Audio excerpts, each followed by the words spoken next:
Nice, la nuit, brille de tous ses feux. Nice est un peu la maison de retraite de l'Europe.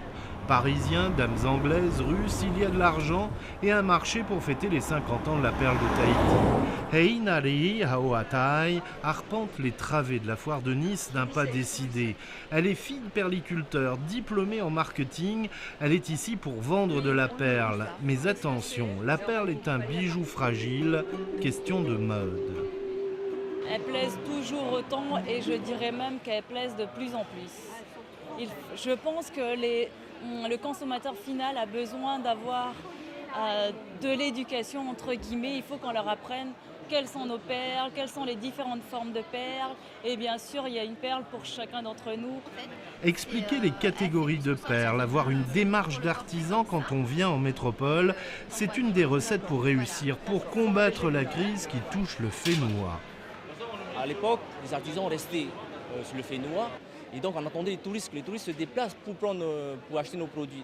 Maintenant, on se doit d'aller vers eux, donc d'aller plus loin dans cette démarche et aussi d'aider nos entreprises, en tout cas celles qui veulent exporter, les soutenir dans cette voie-là. Reste que l'anniversaire est triste, la perle a 50 ans et toute la Polynésie s'interroge. Le marché japonais, premier consommateur de perles de Tahiti, va-t-il tenir? Des bijoutiers japonais devaient arriver le mois prochain à Papeete. Viendront-ils ou la crise perlière s'aggravera-t-elle? Non, il n'y a pas de recette miracle.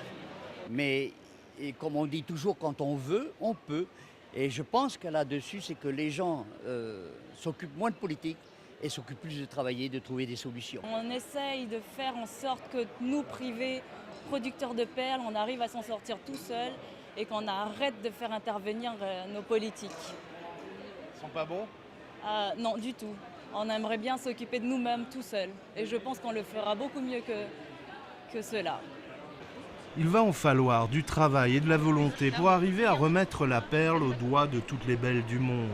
Pour le moment, les marchés sont suspendus à une centrale nucléaire. L'avenir de la perle noire paraît bien sombre.